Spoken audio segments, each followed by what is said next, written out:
मुर्गा खाना बना रहा होता है। तभी मुर्गा के घर में पानी खत्म हो जाता है।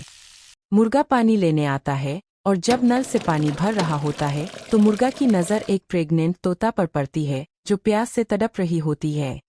मुर्गा तुरंत पानी लेकर भागता हुआ जाता है और तोता को पानी पिलाता है। फिर उसे अपने साथ घर ले आता है और तोता के लिए एक बड़ा घोंसला बनाता है और फिर तोता उसी में अंडे देती है और फिर कुछ दिनों उनसे बच्चे निकलते हैं। फिर भी मुर्गा रोने लगता है। फिर लाइक सब्सक्राइब नहीं।